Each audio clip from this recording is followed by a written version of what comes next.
So when I first started this project, one of the things I said I wanted to do was to show, warts and all, what it was like having to deal with EDS on a daily basis. And for me that kind of means two things. One, that I usually look like I've been dragged through a hedge backwards.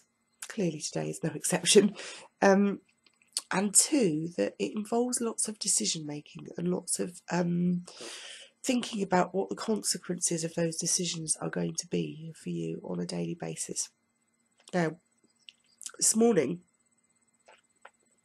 sorry, I can't actually swallow this morning. It's a very good example there of not being able to swallow. That's something that does affect people with EDS quite a lot for some bizarre reason. I think it's to do with the muscle control or something, I'm not quite sure. But this morning is actually a really, really good example of living with the consequences of a decision. So I just wanted to kind of share what was going on. Last night I did a gig with a jazz orchestra that I've played with for many moons now, but I haven't been able to be as involved with as I'd like over the past couple of years because, you know, I'm doing other bands and paid levels basically. There's only so much you can do. But last night I did a gig with them, and I wanted to go for many and varied reasons, and I was feeling pretty good yesterday, so I decided to do it. And the tally this morning is quite spectacular.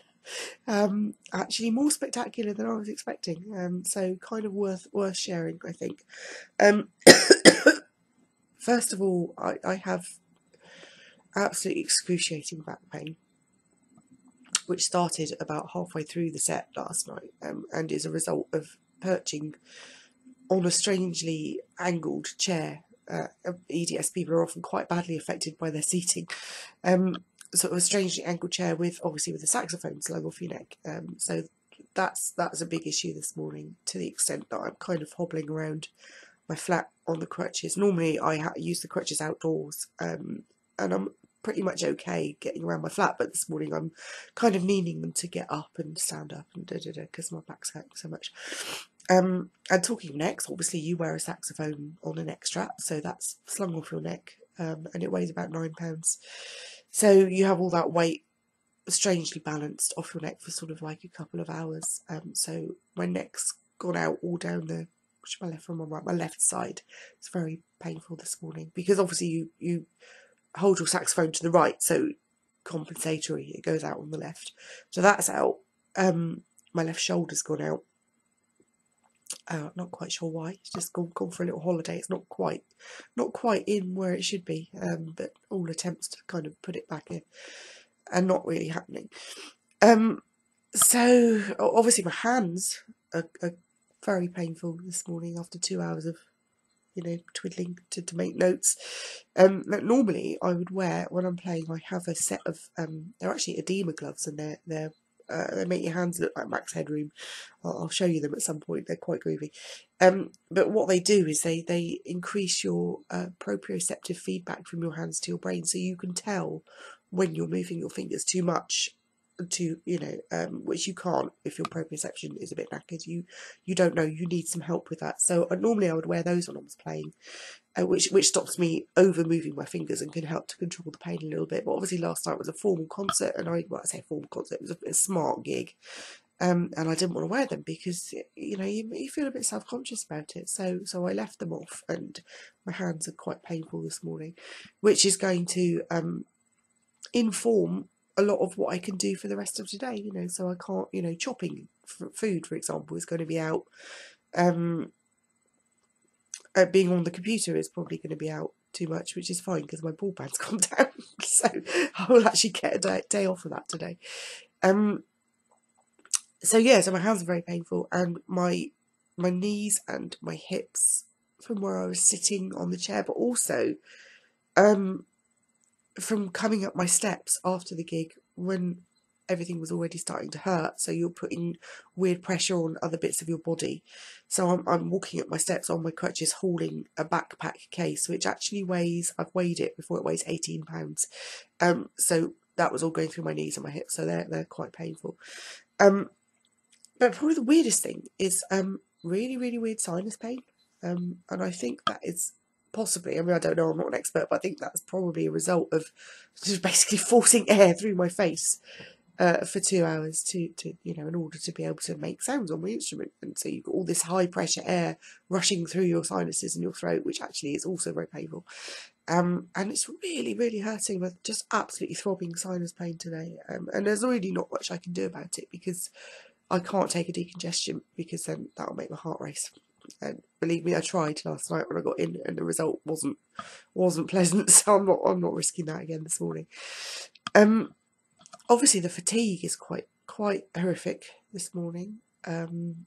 Mostly because I haven't had any sleep, because the pain kept waking me up. I got home, went to sleep about 1, woke up again at 2, got back to sleep, woke up again at 4, and then gave up and got up. And a consequence of that, again, of having to make decisions based on what your body is doing, is it was so early I didn't want to take my painkillers, because if I'd started them that early, I would have run out of pain relief by sort of mid-afternoon, which obviously isn't ideal. You have too many hours in the day for your painkillers to cover, otherwise you end up taking too many during the course of a day, which isn't great. I held out till about 10 minutes ago, which was sort of 5:30, and then I just had to take some because it was, the whole body was just screaming. So I'm kind of sat up in bed. I'm propping my arm up with a pillow this morning, which is making it a little bit easier to do the webcam. And I'm sat up, I'm leaning on a full body pillow to sort of, let me just show you, hang on, it's one of these, and that helps with the sitting up, because obviously that's quite problematical this morning. I've got a hot water bottle on my back, which is doing bugger all in terms of pain relief, but frankly, the warmth is comforting.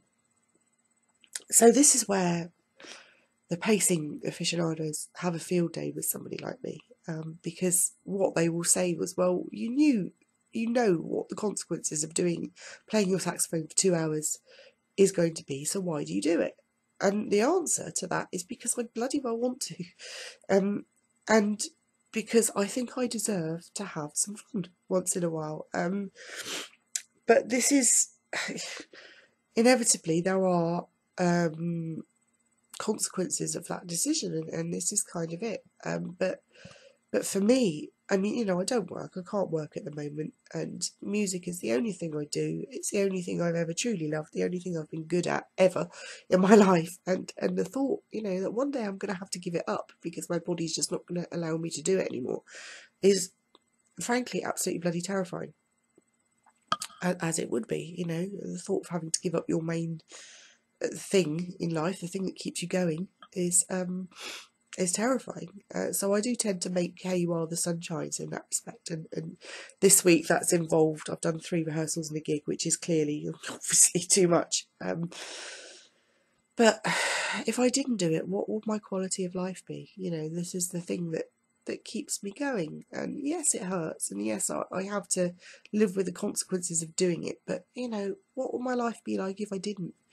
And that's the kind of decision that a lot of people with EDS have to make on a daily basis, whether it's about, going out, socialising, going and doing your shopping, going and doing this, that and the other. You're always having to think one step ahead and having to think, what will tomorrow be like if I do this today? Now, in my case, obviously today is going to be a complete write-off. I'm just pain levels are just too high to do anything today. So training's out.